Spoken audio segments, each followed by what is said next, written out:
पुराने जमाने की बात है, जब सुल्तान आदिल की हुकूमत थी। शहर के मशहूर बाजार में अली बख्श की कपड़ों की दुकान थी। अली बख्श एक ईमानदार ताजिर था, जिसकी दुकान पर हर किस्म का कपड़ा मिलता था। गरीब और अमीर सब अली बख्श से कपड़ा खरीदते थे। उसकी ईमानदारी की वजह से लोग उस पर बहुत एतबार करते थे। अली बख्श अपने 5 बच्चों के साथ एक छोटे से घर में रहता था। हर सुबह फज्र की नमाज के बाद वह दुकान पर जाता और रात तक मेहनत करता। वह हमेशा सच्चाई से काम करता, कभी किसी से ज्यादा पैसे नहीं लेता था। उसका उसूल था कि रोजी हलाल कमाना और अपने बच्चों को अच्छी तरबियत देना। दूसरी तरफ वजीर जमालुद्दीन शहर के सबसे ताकतवर आदमी थे। सुल्तान के बाद उन्हीं का नाम आता था। वह शानदार महल में रहते थे, जहां नौकर चाकर हर वक्त हाजिर रहते थे। वजीर जमालुद्दीन को दौलत से बहुत प्यार था और वह अपनी ताकत का गलत इस्तेमाल करके और रिश्वत लेकर दौलत जमा करते थे। एक दिन वजीर जमालुद्दीन की बेटी की शादी का ऐलान हुआ। शहर में बड़ी धूम मच गई। वजीर चाहते थे कि उनकी बेटी की शादी बहुत शानदार हो, ताकि पूरे शहर में उसका चर्चा हो। इसलिए उन्होंने अपने नौकरों को हुक्म दिया कि शहर के बेहतरीन कपड़े लेकर आए। वजीर के नौकर अली बख्श की दुकान पर पहुंचे और बोले कि वजीर जमालुद्दीन ने बेहतरीन कपड़े मांगे हैं। अली बख्श ने फौरन अपने पास मौजूद सबसे अच्छे कपड़े दिखा दिए। नौकरों ने कपड़े पसंद कर लिए और अली बख्श ने कीमत बता दी। नौकरों ने कहा कि वह कल वजीर से पैसे लेकर आएंगे। अली बख्श ने कपड़े सजा कर रख दिए और खुशी से घर चला गया। उसने बीवी को बताया कि आज बहुत अच्छी बैया हुई है। वजीर जमालुद्दीन की बेटी की शादी के लिए कपड़े दिए हैं। बीवी खुश हुई और बच्चों को बताया कि वजीर की बेटी की शादी में हमारी दुकान के कपड़े पहने जाएंगे। अगले दिन अली बख्श सुबह सवेरे दुकान पर पहुंच गया। वह वजीर के नौकरों का इंतजार करने लगा। सूरज ऊपर चढ़ आया, दोपहर हो गई, लेकिन वजीर के नौकर नहीं आए। अली बख्श परेशान होने लगा। उसने सोचा शायद नौकर भूल गए हों, कल आ जाएंगे। 2 दिन गुजर गए, लेकिन वजीर के नौकर फिर भी नहीं आए। अली बख्श ने हिम्मत की और वजीर के महल की तरफ चल पड़ा। महल के दरवाजे पर पहरेदार खड़े थे। अली बख्श ने उन्हें बताया कि वह वजीर से मिलना चाहता है, क्योंकि उनके नौकर कपड़े ले गए हैं, लेकिन पैसे नहीं दिए। पहरेदारों ने अली बख्श को अंदर जाने की इजाजत नहीं दी। उनका कहना था कि वजीर बहुत मसरूफ है और उनसे मिलने के लिए पहले से इजाजत लेनी पड़ती है। अली बख्श मायूस होकर वापस आ गया। अगले दिन फिर वह महल गया, लेकिन फिर भी मुलाकात नहीं हो सकी। हफ्ता गुजर गया और वजीर की बेटी की शादी करीब आ रही थी। अली बख्श रोज महल जाता, लेकिन उसे वजीर से मिलने नहीं दिया जाता। एक दिन जब वह मायूसी से वापस आ रहा था, उसकी मुलाकात काजी अहमद से हुई, जो शहर के आदिल काजी थे। अली बख्श ने अपनी मुश्किल काजी को बता दी। काजी अहमद ने अली बख्श की बात गौर से सुनी। वह एक नेक और अल्लाह से डरने वाले इंसान थे, जो हमेशा इंसाफ की राह पर चलते थे। उन्होंने अली बख्श से कहा, फिक्र मत करो, मैं तुम्हारी मदद करूंगा। अल्लाह ताला ने हमें हुक्म दिया है कि हमेशा हक़ का साथ दें, चाहे मुकाबिल कितना भी ताकतवर क्यों ना हो। काजी अहमद ने अली बख्श को अपने साथ अदालत ले गए। उन्होंने एक खत लिखा और उसे वजीर जमालुद्दीन को भेजा, जिसमें उन्हें अदालत में पेश होने का हुक्म दिया गया। अली बख्श हैरान था कि काजी ने वजीर जैसे ताकतवर आदमी को समन भेजा है। उसे डर था कि वजीर गुस्सा करेंगे। जब वजीर जमालुद्दीन को काजी का खत मिला तो वह बहुत नाराज हुए। उन्होंने अपने नौकरों से कहा, यह काजी कौन होता है मुझे बुलाने वाला? मैं वजीर हूं, सुल्तान के बाद मेरा ही रुतबा है। लेकिन फिर उन्हें ख्याल आया कि अगर वह अदालत में हाजिर नहीं हुए तो सुल्तान को मालूम होगा। वजीर जमालुद्दीन ने अपने वकील को बुलाया और उसे हिदायत दी कि किसी भी तरह इस मामले को खत्म करे। वकील ने कहा, आप फिक्र मत करें, मैं काजी को समझा दूंगा। वजीर हंसे और बोले, अच्छा है, मैं तुम्हें अच्छा इनाम दूंगा। कल अदालत में जाओ और इस मामले को खत्म करो। अगले दिन अदालत में अली बख्श और वजीर के वकील हाजिर हुए। काजी अहमद ने पूछा कि वजीर कहां हैं? वकील ने कहा कि वजीर बहुत मसरूफ हैं और अपनी जगह मुझे भेजा है। काजी ने गुस्से से कहा, अदालत में सब बराबर हैं, चाहे वह वजीर हो या आम आदमी। मैं दोबारा समन जारी करता हूं। वजीर जमालुद्दीन को दूसरा समन मिला। इस बार काजी ने लिखा था कि अगर वजीर अदालत में हाजिर नहीं हुए तो वह सुल्तान को यह मामला बता देंगे। यह पढ़कर वजीर को बहुत गुस्सा आया, लेकिन वह मजबूर थे। उन्होंने अदालत में जाने का फैसला किया, लेकिन मन में काजी से बदला लेने का इरादा कर लिया। अदालत का दिन आया। काजी अहमद अपनी कुर्सी पर बैठे थे। अली बख्श एक तरफ खड़ा था, दूसरी तरफ वजीर जमालुद्दीन अपने नौकरों के साथ आ गए। पूरा कमरा लोगों से भर गया था। सब देखना चाहते थे कि काजी क्या फैसला करेंगे। काजी ने अली बख्श से अपनी बात कहने को कहा। अली बख्श ने कहा, हुजूर, वजीर साहब के नौकरों ने मेरी दुकान से कपड़े खरीदे थे, जिनकी कीमत 5,000 दीनार है। वह पैसे देने का वादा करके चले गए, लेकिन अब तक पैसे नहीं दिए। मैं गरीब आदमी हूं, मेरी सारी पूंजी इन कपड़ों में लगी हुई है। काजी ने वजीर जमालुद्दीन की तरफ देखा और पूछा, क्या यह बात सच है? वजीर ने घमंड से कहा, काजी साहब, मैं वजीर हूं, मेरी इज्जत का सवाल है। मैं कैसे एक मामूली ताजिर के सामने जवाब दूं? यह भूल रहा है कि मेरे एहसानात उस पर हैं। मैंने उसकी दुकान को चलने दिया है। काजी अहमद ने सख्ती से कहा, वजीर साहब, यहां आपका रुतबा नहीं, आपके आमल देखे जाएंगे। अल्लाह की अदालत में सब बराबर हैं। अब आप बताइए, क्या आपने या आपके नौकरों ने अली बख्श से कपड़े लिए हैं? और अगर लिए हैं तो क्या आपने उनकी कीमत अदा की है? वजीर जमालुद्दीन काजी के सवाल पर गुस्से से लाल हो गए, लेकिन वह अदालत में थे और जवाब देना जरूरी था। वजीर ने कहा, हां, मेरे नौकर अली बख्श से कुछ कपड़े लाए थे, लेकिन वह इतने अच्छे नहीं थे जितना यह दावा कर रहा है।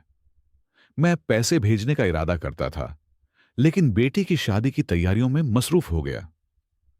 गाजी अहमद ने पूछा, तो आप मानते हैं कि आपके नौकरों ने कपड़े लिए थे? वजीर ने जवाब दिया, हां, लेकिन यह 5,000 दीनार की कीमत नहीं है, बड़ा चढ़ाकर कह रहा है। काजी ने अली बख्श से पूछा, क्या तुम्हारे पास कोई सबूत है कि कपड़े 5,000 दीनार के थे? अली बख्श ने अपनी जेब से एक कागज निकाला और काजी को दिया। हुजूर, यह मेरी दुकान की रसीद है, जिसमें हर कपड़े की कीमत लिखी हुई है। मैंने कभी किसी से झूठ नहीं बोला, न ही कभी किसी को धोखा दिया है। अल्लाह गवाह है कि मैं सच कह रहा हूं। काजी ने रसीद देखी और वजीर से कहा, रसीद में साफ लिखा है कि कपड़े 5,000 दीनार के हैं। आपके नौकरों ने इस पर दस्तखत किए हैं। वजीर जमालुद्दीन ने कहा, मेरे नौकर गलती कर सकते हैं, उन्हें नहीं पता था कि यह इतने महंगे कपड़े हैं। काजी ने कहा, मैं 2 गवाह बुलाना चाहता हूं जिन्होंने कपड़े देखे हों। अदालत से 2 लोगों को बुलाया गया जो बाजार के दूसरे ताजिर थे। उन्होंने गवाही दी कि वह कपड़े बहुत अच्छे थे और उनकी कीमत कम से कम 5,000 दीनार थी। कुछ तो इससे भी ज्यादा के थे। काजी अहमद ने वजीर से कहा, आपके पास 2 रास्ते हैं, या तो आप फौरन अली बख्श को 5,000 दीनार अदा करें, या फिर मैं सुल्तान को यह मामला बताऊंगा। वजीर जमालुद्दीन समझ गए कि अब बचने का कोई रास्ता नहीं है। उन्होंने कहा, ठीक है, मैं पैसे दे दूंगा, लेकिन मुझे थोड़ा समय चाहिए। काजी ने कहा, आपको 3 दिन का समय मिलता है। 3 दिन के बाद 5,000 दीनार अली बख्श को देने होंगे। वजीर मजबूरन मान गए और गुस्से से अदालत से चले गए। अली बख्श ने काजी का शुक्रिया अदा किया। काजी ने उसे सब्र करने की नसीहत दी और कहा कि वह 3 दिन बाद फिर अदालत आए। वजीर जमालुद्दीन अपने महल में पहुंचे तो बहुत परेशान थे। उन्हें अपनी बेटी की शादी के लिए बहुत पैसे खर्च करने थे और अब 5,000 दीनार अली बख्श को भी देने थे। उन्होंने अपने वकील से कहा, हमें कोई रास्ता निकालना होगा, मैं इस अली बख्श को इतने पैसे नहीं दे सकता। वकील ने एक योजना बनाई। उसने कहा, हम अली बख्श को डराकर कहेंगे कि वह अपना मुकदमा वापस ले ले, वरना उसके साथ अच्छा नहीं होगा। वजीर इस योजना से खुश हुए और उन्होंने अपने 2 नौकरों को हुक्म दिया कि रात को जाकर अली बख्श को डराएं। रात को जब अली बख्श अपनी दुकान बंद करके घर जा रहा था, वजीर के 2 नौकर उसे रास्ते में मिले। उन्होंने अली बख्श से कहा, अगर तुम अपना मुकदमा वापस नहीं लोगे तो तुम्हारे साथ बहुत बुरा होगा। तुम्हारी दुकान भी जला दी जाएगी और तुम्हारे बच्चे भी सुरक्षित नहीं रहेंगे। अली बख्श ने वजीर के नौकरों की धमकियां सुनी तो उसके दिल में डर बैठ गया।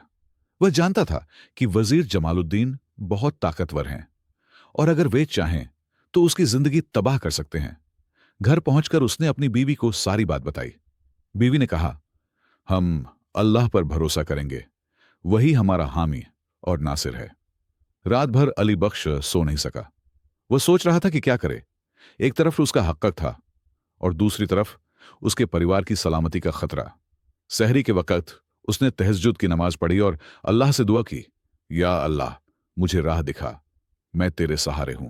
सुबह होते ही अली बख्श काजी अहमद के पास गया और उन्हें सारी बात बताई। काजी को गुस्सा आया। उन्होंने कहा, यह वजीर अपनी हदों से बाहर जा रहा है। तुम फिक्र मत करो, मैं तुम्हारे साथ हूं। मैं फौरन सुल्तान को खत लिखूंगा और उन्हें इस जुल्म से आगाह करूंगा। काजी अहमद ने उसी समय सुल्तान को एक खत लिखा जिसमें वजीर जमालुद्दीन की हरकतों का जिक्र था। उन्होंने लिखा कि वजीर ने न सिर्फ एक गरीब ताजिर का पैसा नहीं दिया, बल्कि अब उसे धमकियां भी दे रहे हैं। यह खत उन्होंने अपने कासिद के हाथ सुल्तान के पास भेजा। सुल्तान आदिल ने काजी का खत पढ़ा तो उन्हें बहुत अफसोस हुआ। उन्होंने फौरन हुक्म दिया कि वजीर जमालुद्दीन को दरबार में तलब किया जाए। सुल्तान के कासिद वजीर के महल में गए और उन्हें सुल्तान का पैगाम दिया कि फौरन दरबार में हाजिर हों। वजीर यह पैगाम पाकर घबराए। वजीर जमालुद्दीन सुल्तान के दरबार में पहुंचे। सुल्तान ने सख्ती से पूछा, मुझे खबर मिली है कि तुमने एक गरीब ताजिर के कपड़े लिए और उसके पैसे नहीं दिए, बल्कि उसे धमकियां भी दी। क्या यह सच है? वजीर ने झूठ बोला। हुजूर, यह सब झूठ है, मैं ऐसा कैसे कर सकता हूं? सुल्तान ने काजी अहमद और अली बख्श को भी दरबार में बुलाया। काजी ने अली बख्श के मुकदमे की तफसील बताई और रसीद भी दिखाई। सुल्तान ने वजीर से कहा, यहां रसीद मौजूद है, तुमने कपड़े लिए हैं। मेरे राज में कोई भी कानून से ऊपर नहीं है, तुम भी नहीं। वजीर जमालुद्दीन समझ गए कि अब उनका बचाव नहीं है। उन्होंने कहा, हुजूर, मैं माफी चाहता हूं, गलती हो गई, मैं अभी अली बख्श को पैसे दे देता हूं। सुल्तान ने कहा, सिर्फ पैसे देना काफी नहीं है, तुमने इस गरीब को धमकियां भी दी, यह जुल्म है। सुल्तान ने हुक्म दिया, वजीर जमालुद्दीन, तुम्हें अली बख्श को न सिर्फ 5,000 दीनार देने होंगे, बल्कि 5,000 दीनार जुर्माना भी अदा करना होगा। और तुम अब वजीर नहीं रहे, तुम्हें बर्खास्त किया जाता है। हमारे राज्य में जुल्म की कोई जगह नहीं है। वजीर जमालुद्दीन के होश उड़ गए। उन्होंने कभी नहीं सोचा था कि एक गरीब ताजिर की वजह से उनकी वजीरत चली जाएगी। उन्हें मजबूरन अली बख्श को 10,000 दीनार देने पड़े और शर्मिंदगी के साथ दरबार से निकलना पड़ा। सब लोग हैरान थे कि कैसे एक ईमानदार ताजिर ने अपने हक के लिए लड़कर इंसाफ पाया। वजीर जमालुद्दीन की बर्खास्तगी की खबर पूरे शहर में फैल गई। लोग आपस में बातें करने लगे कि कैसे एक गरीब कपड़ों के ताजिर ने वजीर जैसे ताकतवर आदमी से अपना हक ले लिया। यह सब काजी अहमद की हिम्मत और सुल्तान के इंसाफ की वजह से संभव हुआ था। लोगों में सुल्तान की अदल पसंदीदी के चर्चे होने लगे। अली बख्श ने जब 10,000 दीनार वसूल किए तो उसकी आंखों में आंसू आ गए। उसने सजदा शुक्र अदा किया और अल्लाह का शुक्र अदा किया कि उसने उसकी मदद की। उसने 5,000 दीनार, जो असली रकम थी, अपने पास रखे और बाकी 5,000 दीनार, जो जुर्माना थे, गरीबों में बांटने का फैसला किया। अली बख्श अपने घर पहुंचा और बीवी को सारी कहानी सुनाई। बीवी ने कहा, देखा, अल्लाह ने हमारी मदद की। जब हम सच्चाई और ईमानदारी के रास्ते पर चलते हैं तो अल्लाह हमारा साथ देता है। अली बख्श ने बच्चों को भी यही सबक सिखाया कि कभी भी गलत रास्ता न अपनाएं। अगले दिन अली बख्श ने 5,000 दीनार लेकर मस्जिद में इमाम साहब से मुलाकात की। उसने कहा, यह पैसे गरीबों में बांट दें, मैं नहीं चाहता कि किसी का हक मुझ पर रह जाए। इमाम साहब ने अली बख्श की नेक नियत की तारीफ की और पैसे स्वीकार कर लिए। वजीर जमालुद्दीन की बेटी की शादी का दिन करीब आ गया था, लेकिन अब वजीर के पास पहले जैसी रौनक नहीं थी। बहुत से लोग जो उनके एहसानमंद थे, अब उनसे दूर हो गए थे। वजीर ने अपनी बेटी से कहा, बेटी, हम शादी तो करेंगे, लेकिन अब वह शान और शौकत नहीं होगी। वजीर की बेटी ने कहा, अब्बा जान, मुझे शान और शौकत नहीं चाहिए, मैं तो बस अच्छे इंसान से शादी करना चाहती हूं। वजीर को अपनी बेटी की बातें सुनकर बहुत अफसोस हुआ। अगर वह पहले ही ऐसा सोचते तो आज उनकी यह हालत न होती। उन्होंने समझा कि वे गलत रास्ते पर चल रहे थे। शादी के दिन वजीर जमालुद्दीन का महल पहले जैसी चमक दमक से नहीं सजा था, लेकिन शादी पूरी सादगी के साथ हो गई। वजीर को एहसास होने लगा कि जिंदगी में दौलत ही सब कुछ नहीं है, बल्कि इज्जत और ईमानदारी भी अहम है। उन्हें अब अपने किए पर पछतावा हो रहा था। अली बख्श की जिंदगी में बड़ी तब्दीलियां आईं। उसका नाम पूरे शहर में फैल गया। लोग उसकी ईमानदारी की कहानियां सुनाते। उसकी दुकान पर ग्राहकों की संख्या बढ़ गई।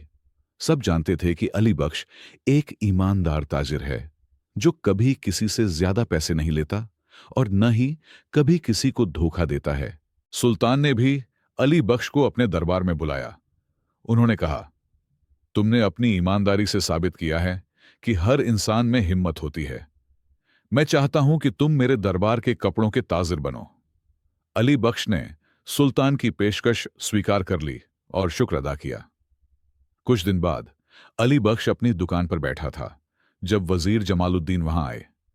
अली बख्श हैरान हुआ। वजीर ने कहा, मैं माफी मांगने आया हूं। मुझे अपनी गलती का एहसास हुआ है। मेरे जुल्म ने मुझे सिखाया है कि दुनिया में इंसाफ कायम रहता है। अली बख्श ने मुस्कुराकर वजीर को माफ कर दिया। अली बख्श की जिंदगी में यह बदलाव देखकर उसके बच्चे भी बहुत प्रभावित हुए। वह अक्सर अपने पिता से कहते, अब्बा जान, आपने हमें सिखाया कि सच्चाई और ईमानदारी का रास्ता कभी न छोड़ें। अली बख्श बच्चों को समझाता, बेटो, इंसान का सबसे बड़ा खजाना उसकी नेकी है।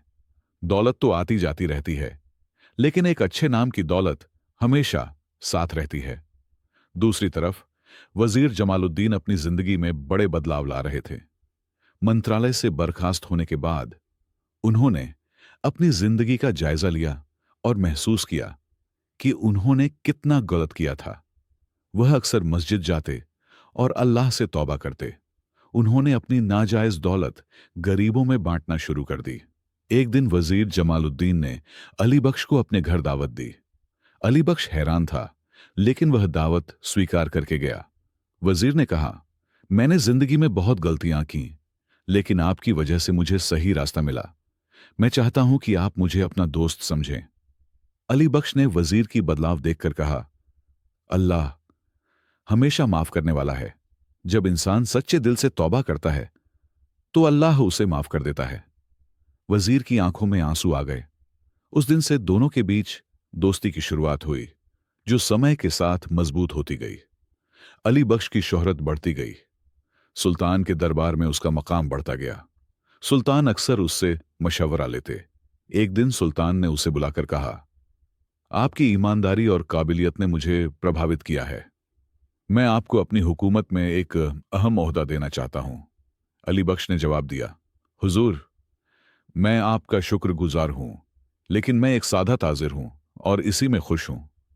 मैं आपकी मदद के लिए हमेशा हाजिर हूं, लेकिन अपनी दुकान नहीं छोड़ना चाहता। सुल्तान ने अली बख्श की ईमानदारी और सादगी की तारीफ की और उसके फैसले का सम्मान किया। वक्त गुजरता गया। अली बख्श ने अपनी दुकान को बड़ा कर लिया। अब वह सिर्फ कपड़ा नहीं, बल्कि दूसरी चीजें भी बेचता था। उसने अपने बेटों को भी कारोबार में शामिल कर लिया।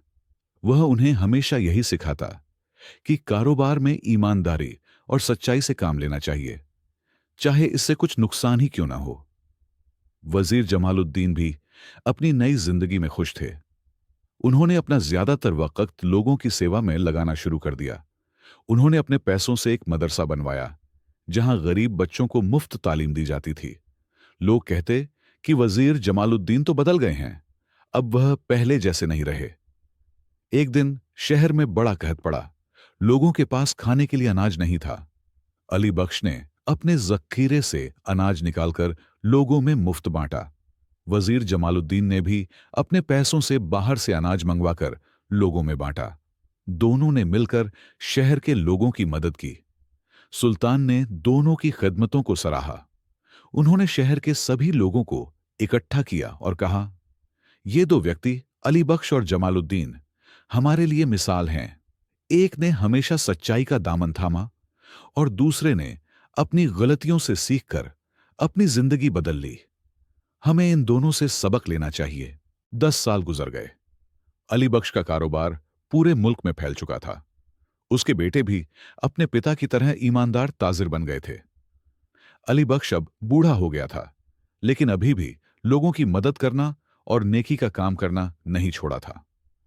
उसकी पहचान अब सिर्फ एक ताजिर की नहीं, बल्कि एक नेक इंसान की थी। जमालुद्दीन भी अब पुराने वजीर नहीं रहे थे। उन्होंने अपनी जिंदगी में कई बदलाव किए थे। उन्होंने अपना ज्यादातर वक्त इबादत और लोगों की सेवा में लगाया हुआ था। उनकी तौबा इतनी मखलस थी कि लोग उनकी मिसाल देते। जमालुद्दीन अक्सर कहते, अली बख्श की ईमानदारी ने मुझे राह दिखाई।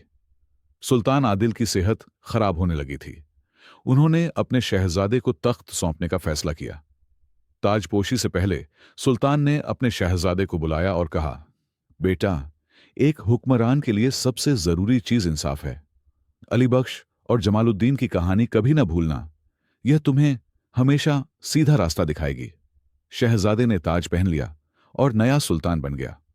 उसने अपने पहले फैसले में अली बख्श और जमालुद्दीन को अपना मशीर बनाया। नए सुल्तान ने कहा, मैं चाहता हूं कि आप दोनों मेरी मदद करें, ताकि मैं अपने पिता की तरह अदालत पसंद हुक्मरान बन सकूं। दोनों ने खुशी से यह जिम्मेदारी स्वीकार कर ली। एक दिन अली बख्श की तबीयत बहुत खराब हो गई। उसे अपने आखिरी वक्त का एहसास हुआ। उसने अपने बेटों और पोतों को बुलाया और कहा, मेरी औलाद, मैं आपको यही नसीहत करता हूं कि हमेशा सच्चाई और ईमानदारी का रास्ता अपनाना। दुनिया में इंसाफ का तराजू हमेशा बराबर रहता है। जमालुद्दीन अली बख्श की बीमारी की खबर सुनकर फौरन उसके घर पहुंचे। उन्होंने अली बख्श का हाथ पकड़ा और आंसू बहाते हुए कहा, दोस्त, तुमने मुझे जिंदगी का सबसे बड़ा सबक सिखाया। तुम्हारी वजह से मैंने अपनी जिंदगी बदल ली। मैं तुम्हारा हमेशा मन्नून रहूंगा। अली बख्श की वफात पर पूरा शहर शोक में डूब गया। सुल्तान ने खुद उसके जनाजे में हिस्सा लिया। हजारों लोग आए थे, जिनमें वह गरीब भी शामिल थे, जिन्हें अली बख्श मदद करता रहा था। लोग कहते, आज हमने एक अच्छा इंसान खो दिया है, जिसने हमें सिखाया कि सच्चाई की ताकत के सामने कोई नहीं ठहर सकता। अली बख्श की वफात के बाद हैरतअंगेज बात यह सामने आई कि उसने अपनी सारी जायदाद का 1/3 हिस्सा जमालुद्दीन के नाम कर दिया था। लोग हैरान थे। अली बख्श के बड़े बेटे ने वसीयतनामा पढ़ा, मैं यह माल जमालुद्दीन को इसलिए दे रहा हूं क्योंकि उन्होंने मुझे सिखाया कि माफी सबसे बड़ी नेकी है। जमालुद्दीन ने यह सुनकर रोते हुए कहा, मैंने उसकी दुकान से कपड़े लिए, उसके पैसे नहीं दिए, उसे धमकियां दी, लेकिन फिर भी उसने मुझे अपनी जायदाद का हिस्सा दिया। उसने फैसला किया कि वह इस पैसे से एक यतीम खाना बनाएंगे, जिसका नाम अली बख्श यतीम खाना होगा। जमालुद्दीन की वफात से पहले उन्होंने अपनी आप बीती लिखी, जिसमें उन्होंने लिखा, मेरी जिंदगी में सबसे बड़ी गलती यह थी कि मैंने ताकत का गलत इस्तेमाल किया, लेकिन अली बख्श की ईमानदारी ने मुझे सीधा रास्ता दिखाया। इंसाफ का तराजू कभी झूठा नहीं होता। जालिम एक दिन जरूर अपने अंजाम तक पहुंचता है और मजलूम को इंसाफ जरूर मिलता है।